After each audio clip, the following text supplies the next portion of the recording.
Hi friends, ಹೇಗಿದ್ದೀರಾ? ಎಲ್ಲ ಚೆನ್ನಾಗಿದ್ದೀರಾ ಅಂತ ಅಂದ್ಕೊಳ್ತೀನಿ. ವರ್ಣಿಕಾ ಅಡುಗೆ ಮನೆಗೆ ಸ್ವಾಗತ. ಇವತ್ತಿನ ನೋಡೋದಲ್ಲಿ ರೊಟ್ಟಿ, ಚಪಾತಿ ಹಾಗೆಯೇ ಅನ್ನದ ಜೊತೆ ಹೊಂದುವಂತಹ ಸೂಪರ್ ಆಗಿರುವಂತಹ ರೆಸಿಪಿನ ಯಾವ ರೀತಿ ಮಾಡೋದು ಅಂತ ನೋಡೋಣ. ತುಂಬಾ ಚೆನ್ನಾಗಿರುತ್ತೆ. ಹಾಗಾದರೆ ಬನ್ನಿ ತಡ ಮಾಡದೆ ರೆಸಿಪಿನ ಶುರು ಮಾಡೋಣ. ಇದನ್ನು ಮಾಡಲಿಕ್ಕೆ ಮೊದಲು ನಾನಿಲ್ಲಿ ಒಂದು ಕಡಾಯಿಗೆ ಸ್ವಲ್ಪ ಎಣ್ಣೆನ ಹಾಕ್ಕೊಳ್ತಾ ಇದ್ದೀನಿ. ಹಾಗೆಯೇ ಒಂದು ಗಡ್ಡೆ ಆಗುವಷ್ಟು ಬೆಳ್ಳುಳ್ಳಿನ ಈ ರೀತಿಯಾಗಿ ಜಜ್ಜಿ ಹಾಕ್ಕೊಳ್ತಾ ಇದ್ದೀನಿ. ಇದ್ರ ಜೊತೆಗೆ 2 ಸೆಳಗುವಷ್ಟು ಕರಿಬೇವು ಸೊಪ್ಪು, ಹಾಗೆಯೇ ಖಾರವಾಗಿರುವಂತಹ ಒಂದು 4 ಹಸಿರು ಮೆಣಸಿನಕಾಯಿನ ಎಣ್ಣೆಯಲ್ಲಿ ಫ್ರೈ ಮಾಡ್ಕೊಳ್ತಾ ಇದ್ದೀನಿ. ಈ ರೀತಿಯಾಗಿ ಮಾಡೋದ್ರಿಂದ ಖಾರ ಎಲ್ಲ ಚೆನ್ನಾಗಿ ಬಿಟ್ಕೊಳ್ಳುತ್ತೆ.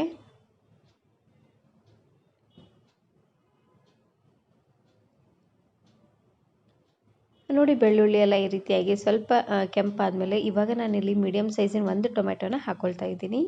ಚೆನ್ನಾಗಿ ಹಣ್ಣಾಗಿರುವಂತಹ ಟೊಮೆಟೊನ ಹಾಕ್ಕೊಳ್ಳಿ.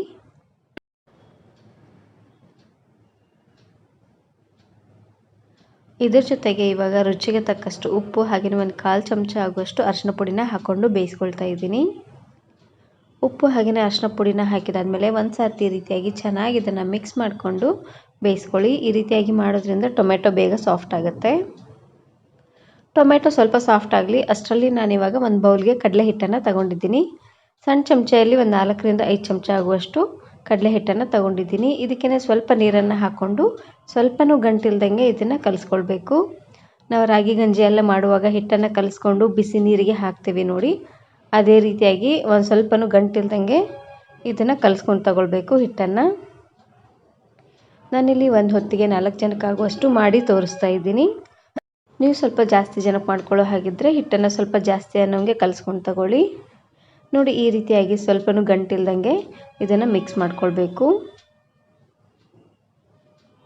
ಹಿಟ್ಟು ಸ್ವಲ್ಪ ಗಟ್ಟಿ ಅಂತ ಅನಿಸಿದ್ರೆ ಇನ್ನು ಸ್ವಲ್ಪ ನೀರನ್ನು ಹಾಕ್ಕೊಂಡು ಸ್ವಲ್ಪ ತೆಳ್ಳ ಅನ್ನೋಂಗೆ ಕಲಿಸ್ಕೊಂಡು ತಗೊಳ್ಳಿ. ಇವಾಗ ನೋಡ್ತಾ ಇರ್ಬೋದು ಟೊಮೆಟೊ ಎಲ್ಲ ಪೂರ್ತಿಯಾಗಿ ಸಾಫ್ಟಾಗಿ ಬೆಂದಿದೆ. ಇವಾಗ ಸ್ಪೂನಿನ ಸಹಾಯದಿಂದ ಈ ರೀತಿಯಾಗಿ ನೀಟಾಗಿ ಸ್ಮ್ಯಾಶ್ ಮಾಡ್ಕೊಂಡು ತಗೊಳ್ಳಿ. ಈ ರೀತಿಯಾಗಿ ಮಾಡೋದ್ರಿಂದ ಟೊಮೆಟೊಲ್ಲಿರುವಂಥ ಹುಳಿ ಎಲ್ಲ ಚೆನ್ನಾಗಿ ಬಿಟ್ಕೊಳ್ಳುತ್ತೆ.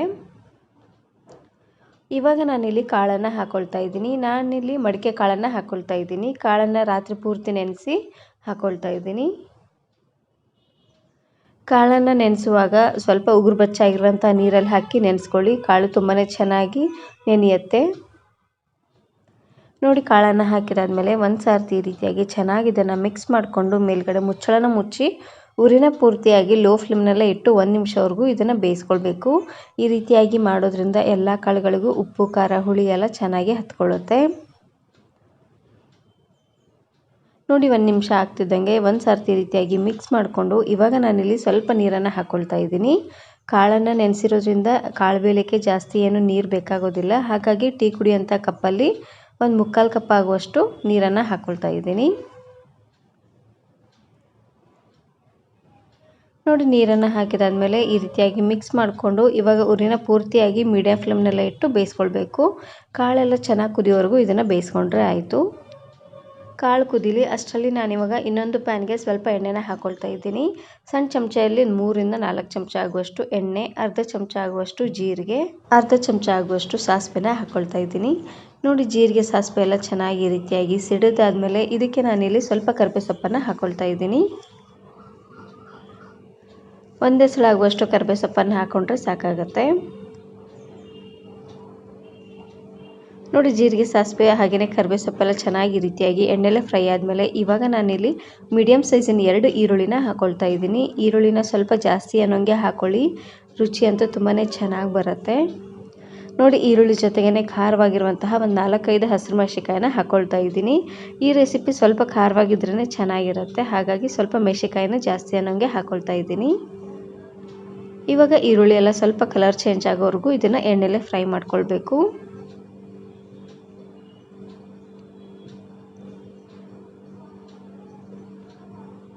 ನೋಡಿ, ಈರುಳ್ಳಿ ಎಲ್ಲ ಸ್ವಲ್ಪ ಈ ರೀತಿಯಾಗಿ ಕಲರ್ ಚೇಂಜ್ ಆದಮೇಲೆ ಇವಾಗ ನಾನಿಲ್ಲಿ ಮೀಡಿಯಮ್ ಸೈಜಿನ ಒಂದು ಟೊಮೆಟೊನ ಹಾಕ್ಕೊಳ್ತಾ ಇದ್ದೀನಿ. ಆದಷ್ಟು ಚೆನ್ನಾಗಿ ಹಣ್ಣಾಗಿರುವಂತಹ ಟೊಮೆಟೊನ ಹಾಕ್ಕೊಳ್ಳಿ. ಹುಳಿ ಹುಳಿಯಾಗಿ ತುಂಬಾ ಚೆನ್ನಾಗಿರುತ್ತೆ. ಟೊಮೆಟೊ ಜೊತೆಗೆ ರುಚಿಗೆ ತಕ್ಕಷ್ಟು ಉಪ್ಪು ಹಾಗೆಯೇ ಒಂದು 1/4 ಚಮಚ ಆಗುವಷ್ಟು ಅರಿಶಿನ ಪುಡಿನ ಹಾಕ್ಕೊಳ್ತಾ ಇದ್ದೀನಿ. ಉಪ್ಪು ಹಾಗೆಯೇ ಅರಿಶಿನ ಪುಡಿನ ಹಾಕ್ಕೊಂಡು ಟೊಮೆಟೊನ ಸ್ವಲ್ಪ ಸಾಫ್ಟ್ ಆಗೋವರೆಗೂ ಇದನ್ನು ಬೇಯಿಸ್ಕೊಂಡ್ರೆ ಆಯಿತು.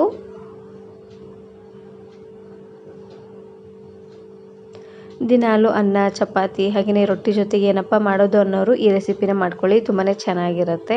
ಅನ್ನ ಚಪಾತಿ ರೊಟ್ಟಿ ಜೊತೆಗೆಲ್ಲ ಹೊಂದ್ಕೊಳ್ಳುತ್ತೆ. ನೋಡಿ ಈ ರೀತಿಯಾಗಿ ಚೆನ್ನಾಗಿ ಇದನ್ನು ಮಿಕ್ಸ್ ಮಾಡಿದಾದಮೇಲೆ ಇವಾಗ ನಾನಿಲ್ಲಿ 1 ಗ್ಲಾಸ್ ಆಗುವಷ್ಟು ನೀರನ್ನು ಹಾಕ್ಕೊಳ್ತಾ ಇದ್ದೀನಿ. ನೀರನ್ನು ನೋಡಿಕೊಂಡು ಹಾಕ್ಕೊಳ್ಳಿ, ಜಾಸ್ತಿ ಆಗಿಬಿಟ್ರೆ ಚೆನ್ನಾಗಿರೋದಿಲ್ಲ. ಆಮೇಲೆ ಬೇಕಿದ್ದರೆ ಹಾಕ್ಕೊಳ್ಳೋಕೆ ಬರುತ್ತೆ.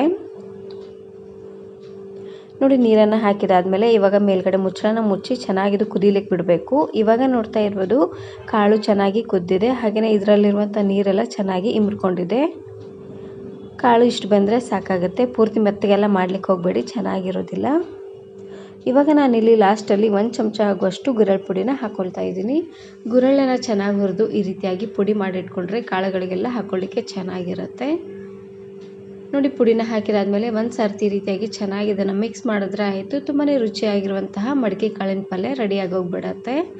ಇವಾಗ ನೋಡ್ತಾ ಇರ್ಬೋದು ನೀರು ಚೆನ್ನಾಗಿ ಕುದಿ ಬರ್ತಾ ಇದೆ. ಕುದಿ ಬರುವಂಥ ಟೈಮಲ್ಲಿ ಒಂದು ಸರ್ತಿ ಈ ರೀತಿಯಾಗಿ ಚೆನ್ನಾಗಿ ಇದನ್ನು ಮಿಕ್ಸ್ ಮಾಡಿಕೊಂಡು ರುಚಿ ನೋಡಿ ಉಪ್ಪು ಏನಾದರೂ ಸ್ವಲ್ಪ ಕಡಿಮೆ ಅಂತ ಅನಿಸಿದ್ರೆ ಇನ್ನು ಸ್ವಲ್ಪ ಉಪ್ಪನ್ನು ಸಹ ನೀವು ಇಲ್ಲಿ ಹಾಕ್ಕೊಳ್ಬೋದು.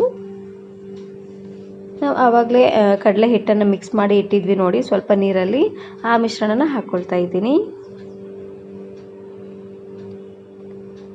ನೋಡಿ ಕಡಲೆ ಹಿಟ್ಟಿನ ಮಿಶ್ರಣನ ಹಾಕಿದಾದ್ಮೇಲೆ ಚೆನ್ನಾಗಿ ಇದನ್ನು ಮಿಕ್ಸ್ ಮಾಡ್ಕೊಳ್ಬೇಕು. ಬೇಗನೆ ಇದನ್ನು ಈ ರೀತಿಯಾಗಿ ಮಿಕ್ಸ್ ಮಾಡ್ಕೊಳ್ಳಿ, ಇಲ್ಲಾಂದರೆ ಬೇಗನೆ ಗಂಟಾಗ್ಬಿಡತ್ತೆ.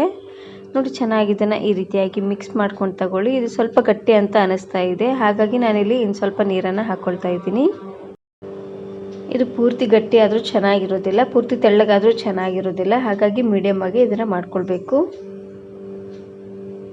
ಒಟ್ಟು ನಾನಿಲ್ಲಿ 1.5 ಗ್ಲಾಸ್ ಆಗುವಷ್ಟು ನೀರನ್ನು ಹಾಕ್ಕೊಂಡಿದ್ದೀನಿ.